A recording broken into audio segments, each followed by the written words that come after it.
What do you guys do? So yeah, essentially, basically, REDTV is a Pan-African and lifestyle entertainment channel that's powered by, the Bank for Africa. Now, basically, essentially, to answer your question, making a movie or TV content is something that is it's a bit of a value chain. So you've got people who are actors, the talent. You've got people who make up the crew, and we've got people making the business decisions, like the executive producers, essentially. So it's a very interesting mix of the whole value chain. It's I think at the end of the day, what really makes for great content anyway, because at the end of the day, it's content, it's a story, whether it's a film or TV. It's the writing, essentially. So it's either you're talking about original stories, or you're talking about remakes, or you're talking about reboots, or you're talking about adaptation. In most cases, like what we're beginning to see, with a lot of adaptation. So those are things that essentially are the bedrock of how a film is made. So everything else is now the scale of the film. Are you doing a short film? Are you doing a feature film? Are you doing a documentary film? Are you doing? So it depends. So at the end of the day, it's about scale. So if you're talking about a small budget, what they call a low budget film, we're talking about a very large blockbuster, Fast and Furious, that kind of thing. So I think at the end of the day, it all depends on what you're going for. But at the end of the day, what really makes a great film is really about how it's written, and obviously the actors and the talent delivering the lines. Which one's your favorite though? Which ones? It depends. Is it short films? Okay, yeah, okay, yes, out of it, yeah. So let me see.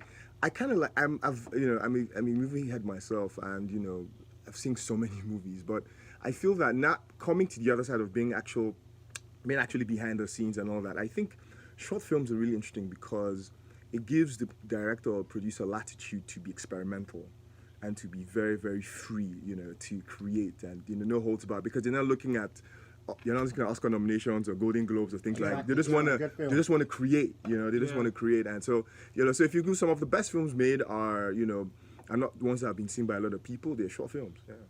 All right.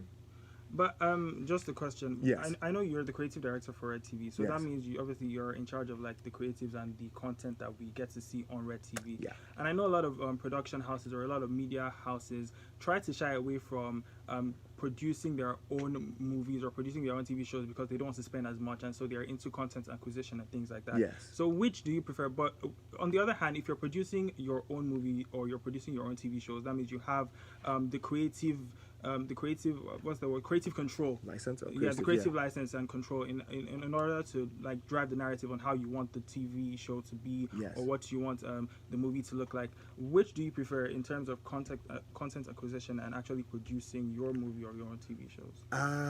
It's, to be honest, it's a delicate mix of both, because from obviously having to create your own thing is obviously the preferred choice. Yeah. But you see, the thing about it is that sometimes it's good to, it's kind of like cooking something and getting other people to taste it, that kind of thing. Sometimes when you get people to taste it, you get better Different feedback. ideas. Exactly. So it's great to create your own content. I think I like that approach. But at the end of the day too, as well, because of the unique position we represent, where we are, it's another way of creating employment for people in the creative industry. So sometimes when we actually collaborate with other external producers, we are creating employment for people. So if you look at it from that standpoint, it's something that we prefer doing. So for us, it's like a delicate balance of like, 50-50, if you like. We create our own original, but then again, we're also getting collaborate with top talent, from the producing and directing to actually tell more diverse stories, if you like. Yeah. Nice. Lagos, let's let you know in our conversation. Send us messages to 0809-444-0981 if you've got questions about the movies we're talking about this week, or maybe the AMVCAs. Just send them in. By the way, speaking of the AMVCAs, before we talk about that, for the longest time I've been raving about God Calling, right? Right. So, word has it that God Calling got the highest nomination. It did, actually. It did It's get a that. fine. Yes, I was so excited. You would think I was in the movie.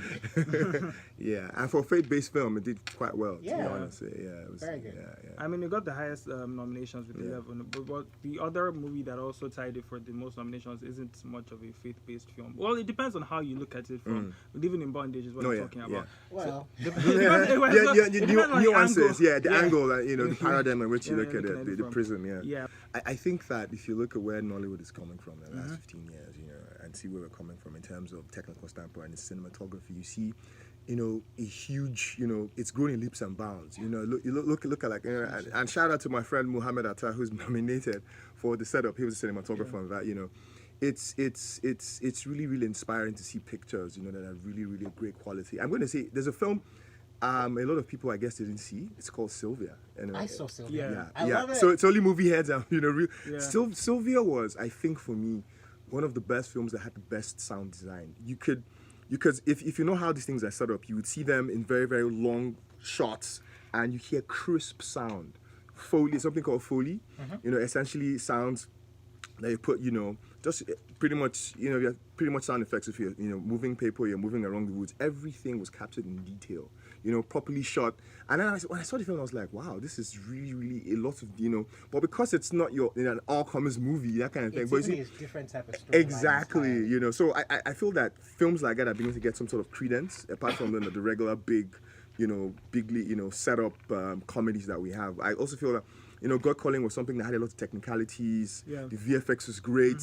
Green screen work was great. And shout out to, there's a good friend of mine, Jerry Osai, who worked on that as well. He's another good guy working in cinematography and VFX. I think it's all around. I think for me, it just heralds how we're growing leaps and bounds in Nollywood. And not just from the acting, but from behind the scenes. The VFX, post-production work, camera work. We have great cinematographers, great production design set. It's really wonderful. Now it's that a you great mentioned time, VFX, right? Yes.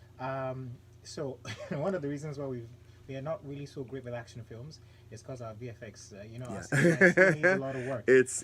So in the coming years, maybe, I don't know, 2021, do you think it will be better? I mean, for films like Sugar Rush, we saw some types of... A bit, yeah. Yeah, but it wasn't there yet. Yes. Or Ratnik.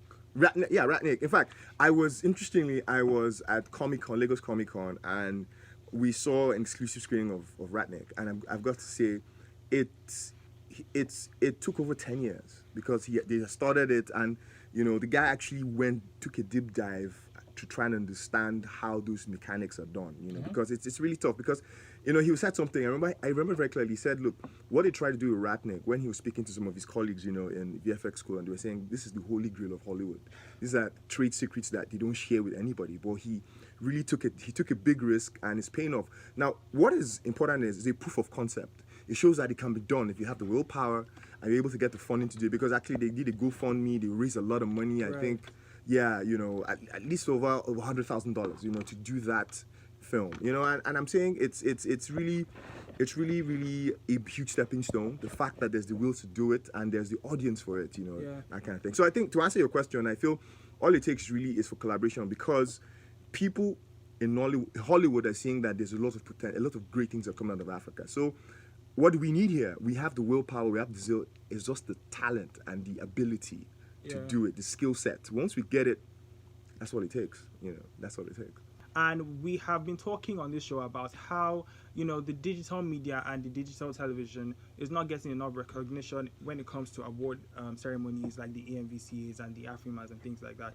So I just want to ask for your own take on this particular issue, because I'm going through the list now, and I know that REDTV is doing a great job at putting out content. You have the likes of, other, YouTube channels like REDTV as well that are putting out great content, and we don't seem to see them in categories at the AMVCAs. What is your own take on that? Yeah, I was having the same conversation with my colleagues in the office, and I'm saying, it clearly has to be spelled out, because even I know that like 2-3 years ago there was like an online TV show awards that actually we got nominated for Inspector K for one of our shows. That's a good one. Exactly, and this is abroad. So I feel that because digital is right in our faces, a lot of people, a larger demographic actually see more digital content before they actually watch that kind of thing. So I think it's imperative that this space be actually giving recognition and proper categorization in.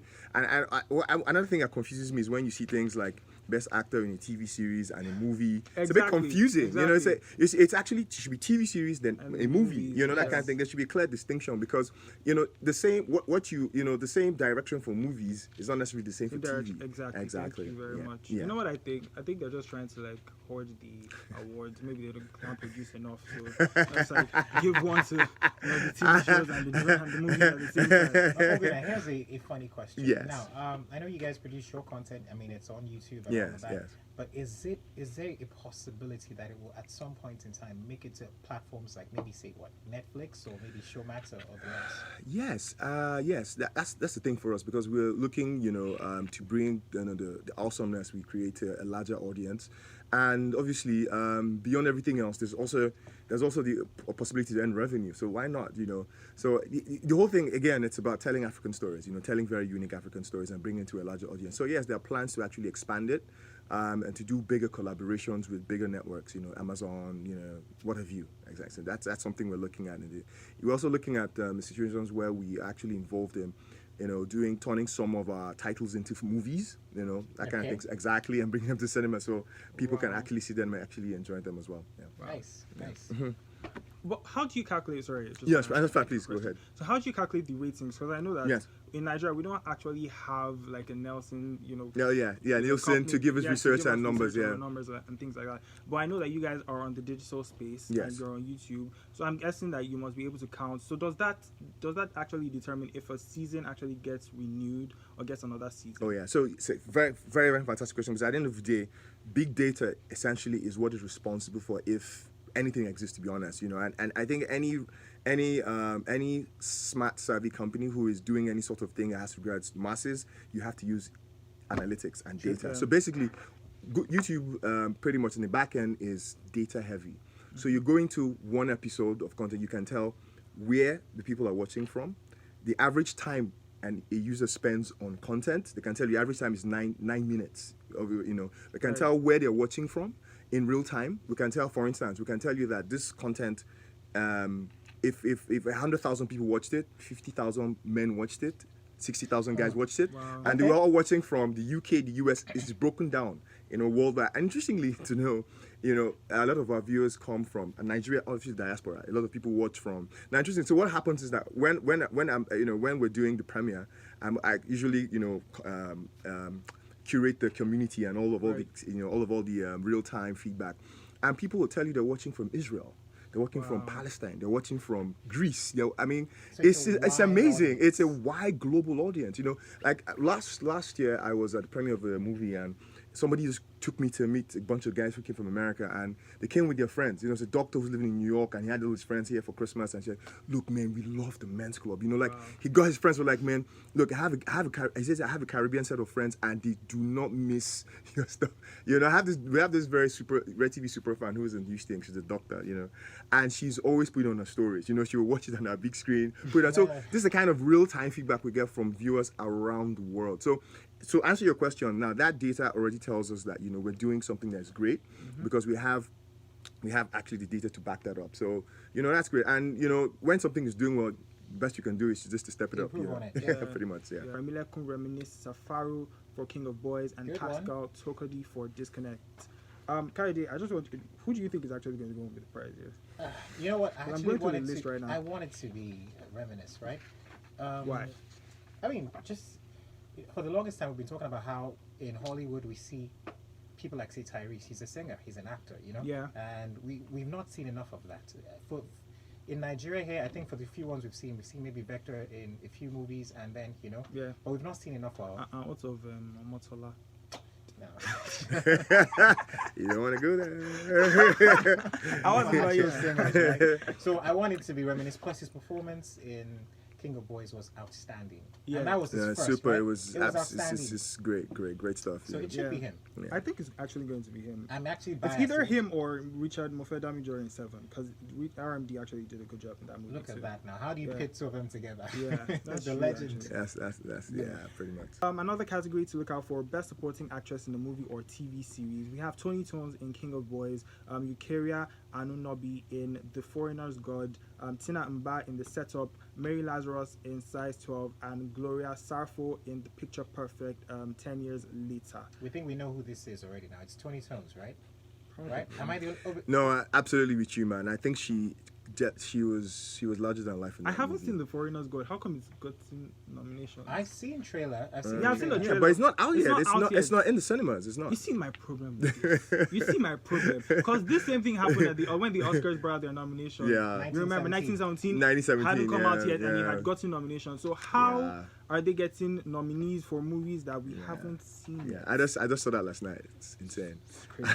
Oh, God. Yeah. Anyhow, another category to look out for: Best Cinematographer nominees include Yep. Colin Cardoso, Living in Bondage, John Demps, Ratnick, Nee White, Benga Fifolabi, and Abiola Ladipo, and the setup Mohamed Atta. Shout out. I don't think I need to. Mo. I don't think I need to ask you who you think. Is No, really, who do you think deserves this one? No, I think, to be honest, for me, I think that Mohamed Atta I'm going to just go out on a limb and say is in West Africa. I think for me, what I'm saying is because, it's personal because I've known the man for about 10 years. We pretty much started our TV careers together, and I've seen him grow in leaps and bounds. You know, he shot Inspector K. Season 2. I mean, I don't think I can boldly say that there isn't any show that I shot like that. How do you mean? Now you look at it again in terms of the cinematic quality of it. You know, if you look at the setup and if you look at a bunch of things he's also done, you know, he's a lot of you can see vision. You can see somebody who is really trying. So what happens here is typical Nollywood. The stories are told by actors. When he shoots, pictures tell the story, and that's the power of properly done cinematography. Yeah. You look at Roger Deakins, you look at Milena Lubecki and people like that. The picture tells the story. Right. Yeah, that's all I'm going to say. What do you guys shoot with though? Are you the C100 type persons like Canon or is it Red? I think for me, I think that it depends on what you're looking for. If you're, I think if you're looking for a typical, one camera that can do a lot of things. The red Scarlet, the red series will do that for you. Okay. Great slow mo. But I think the world over, cameras with the best color science are the Aries. The But Aries, yes. obviously, you're looking at kind of lenses. You're looking, Yeah. lenses make a big difference. That's Whether you're looking at the Aries, Aries, the Cooks or Panavision. But I think the Aries Lexus. But I think for what we do down here, I think reds pretty much are your go-to camera, because, essentially. But then again, if you're low, if you don't have a big budget, the C200s, C100s, then the Panasonics are doing great stuff, like the Panasonic GH5S. It's a really great, it's a B camera for, I think there's a particular camera here, the Varicam series of Panasonic cameras. The GH5S are like B cams. It's really great because it shoots in S-Log, and all that stuff. It's like it's technical. All that. Look at that. So Great yeah. Another category to look out for: Best Actor in a Drama. We have movies, TV series. We have Swanky JKA, Living in Bondage, Timmy Egbuson, Elevator Baby, Efa Iwara 7, Gabriel Afolayan, Coming from Insanity, Ramsey Noah Levi. Who do you think is actually going to go home with the prize? I'm just going to say Efa because I think... Right. I was going to say that too. Efa. Yeah, Efa, because Efa is a thoroughbred. Yeah. He's somebody who, beyond being somebody who, he looks good and all that, he puts in the work. Yeah. He's somebody who is doing a lot of productions and all that, and he's really authentic. The actors who come on screen and they give their authentic selves. Yeah. When it comes to portraying a certain role, I feel Efa is someone that cuts it, and for me, that's my winner right there in that category. Yeah, I'm actually rooting for Efa too, and not just because he's my friend. So if Efa, it's not just because of that. Yeah. I know that he puts in a lot of work in this movie. Yeah. But I'm also rooting for Swanky JKA as well for Living in Bondage. Yeah, for the first time. It's the first time, and he did so well for a first timer. Yeah. I saw that, fantastic. It was really good. Really good. Okay, real quick, we'll talk about the best directors, and I think that's it. Right now, we're still on the AMVCA. Yep. Yeah, so best director, we have Ramsey Noah for Living in Bondage.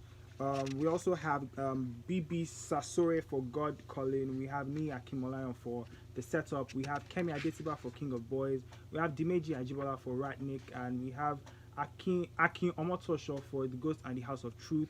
We have Tosin Iho for 7. 7, by the way, has 7 nominations, which is Exactly. very... It's a good, yeah, exactly. Tough category, I must say. To be honest, it's really tough. And whoever, I think everybody here are deserving winners because, come on, some of them are my friends.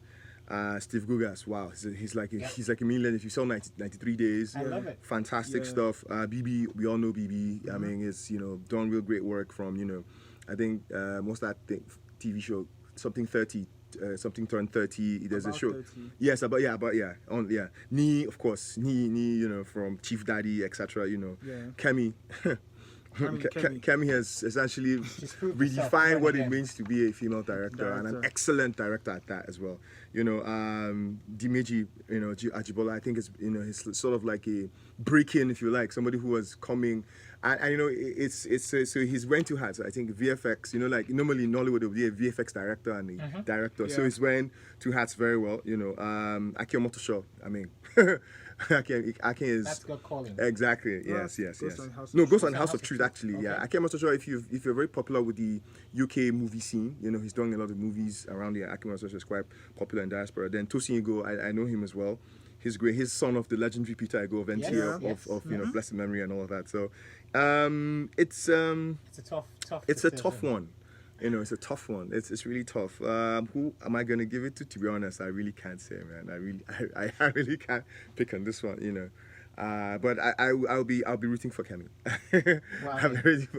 I'm rooting for Kemi. I'm just gonna say it's either between, Nee and Steve and Ramsey. Steve, right? Yeah. For Living Ramsey, Bunches, because he just, it's his directorial debut. So, and he put out a good work. So he is. But then again, there's also that debate of being, the director and then the director of photography. Because the director, you tell your actors what to do. Then the DOP knows the angles. Sometimes tells the director also what to do. Okay. So there's that debate that, in my mind, should the director take all the credit for most of the work?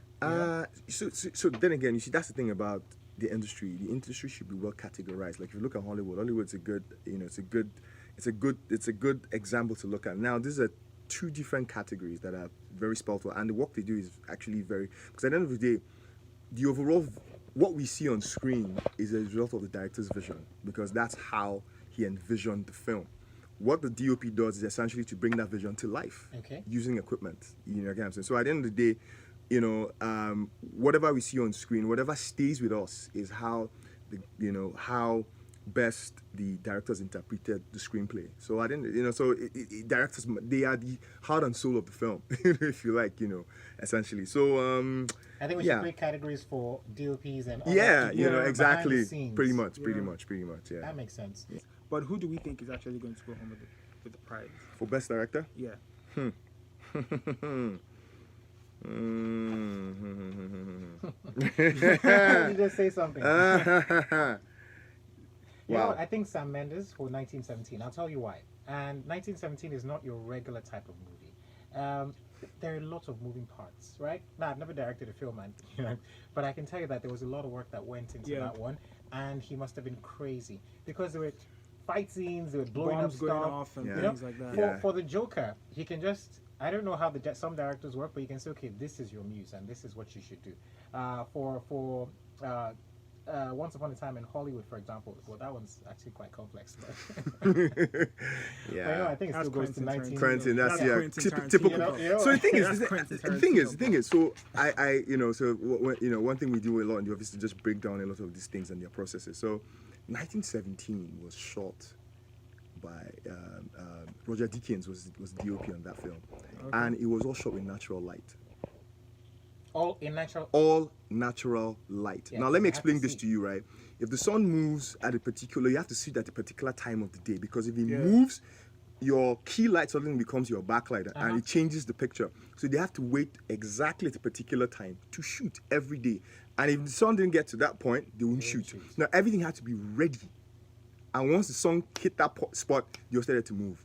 And there's something called, so the film is shot in a way that it's almost like it's a continuous one shot, but it's cleverly edited, but it looks like it's one shot, because I've seen the behind the scenes and I've watched the film. So when you see the two guys going, no spoilers anyway, for those who have seen it, when those two guys are going to carry out their battle orders, the way the camera follows them, tracks them all through that, is mind blowing. It's absolutely incredible. I won't be surprised if it won in the best cinematography category because of the great camera work that's going into the film. It's really good. And I'm a DC fan, so the Joker is Joker. really, really, really personal for me because Yeah.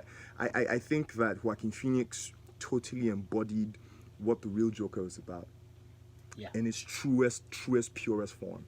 You know, and I think that, you know, if you think about the controversy that came out before, oh no, this film is not good, it's going to cause a lot of people to go and riot, etc. Yeah. You know, but then again, it stirred up a lot of, you know, interest in the movies. And when people saw it, I remember seeing it on big screen and people transfixed just by how society had beat this guy and this sudden transformation into this It was thing. PC and everything, you know. It was Absolutely. So different. yeah. I think Joaquin is actually he has this one in the bag. I mean, not just because I'm I a saw huge the fan two of posters. Joker. I Yeah. just didn't like it. You Okay. didn't like Joker. Okay. No, The two popes. The two popes. I thought we're still on Joker. No. But yeah, I feel like he has this one in the bag. Not just Yeah. because I'm a huge fan of Joker and his performance in that movie, but just because of the fact that in the past awards that have been happening, like this is award season, and Yes. he's been going home with all the prizes. Absolutely. Golden Critics' Globes, Choice, yeah, Golden everything, Globes, yeah. BAFTAs. So Yes. yeah, he's cleaning up, and I think he's actually going to go. Home I totally with agree. prize Totally agree. As well. We also have another category to look out for. That's Best Actress. Cynthia Erivo in Harriet, Scarlett Johansson in Marriage Story, Saoirse Ronan for Little Woman, Charlize Theron for Bombshell, and Renee Zellweger for Judy. They're all good films, by the way. Yeah. Yeah. Great dramas, yeah. But I mean, I feel like we could have had some more diversity in this category, to be honest. Because we had this debate actually earlier about how Harriet is the only movie that has a lead actress in it, and she's the black, and it's a slave movie basically. You know what? I really don't know how to. Yeah. I mean, the winners in this category could either be Scarlett Johansson or Cynthia Erivo. You know why? Because Marriage Story is actually a very good film that tells a good story. Yeah. And then Harriet on its own was, I mean, it's a story that needed to be told. And people didn't know the story up until the time it was told. So it's either between both of them. You know? I don't think Cynthia Erivo should win this. So I'm sorry, to be honest. I just feel like it was a good movie, but her performance in it wasn't all that great. I mean, if you're familiar with Actually, we don't really know the real you're- character of the person. Right? if you read books about Harriet or you've done your research about Harriet Tubman, it's nothing that's new when you watch the movie. Do you understand what I'm saying? There's no new thing. Because honestly, except the director puts a twist on it, it's pretty much the Harriet Tubman story. Yeah. right? You know what's coming. Exactly. So it's pretty much. So you don't think it's a story that needed to be told? No, I mean, you I need to be know. told. Yeah. No. For posterity, yes. For a new audience, essentially younger people. But I feel that in terms of originality as regards Thank you, something that's that the is new, kind of coming to the big screen. Okay. Yes. Okay. Yeah.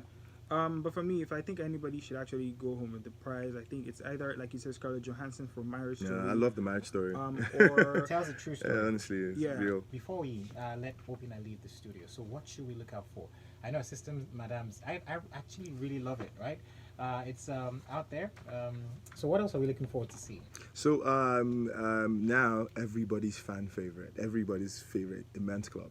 The Men's Club. we're getting another season. Yes, we are. I mean, yeah, we are course, definitely it getting has another to come season. out. So season 3, it's coming out by the end of Q1. We should be looking at So it's coming back. It's coming back with a bang. Okay. Yeah, it's coming back with a bang. We've got some short movies coming and another series coming sometime in Q3, and Inspector K is coming back as well. So we're gonna Nice. get. Yay! Nice, So we've got a really good busy schedule ahead. Yeah. Okay, I'm sure all of Lagos listening right now wants to know, how do you guys, how do you cast? I mean, what's your selection process? I want to know that. Because we see this it's on screen. I'm like, when did this happen? So how do you do that? So essentially, that's what happens when you work with talent management. So good talent management. So essentially, for projects that we co-produce, we get it very good. So we're very, very circumspect about people we actually do business with. So we get people who are actually very vast in the industry, that know the industry very well. Okay. People who have contacts, who have a very good network. So essentially, we say, okay, we would like X, Y, and Z persons in the character, and they could say, okay, why don't you try this? So it's like a brainstorming process, and we figure out what's best for the production, and we go ahead to cast. Sometimes they're really, for projects that we're very specific about, it's not necessarily an open casting. We'll just make a decision and say, okay, here's the right, role, first. pretty Right, much, right. yeah.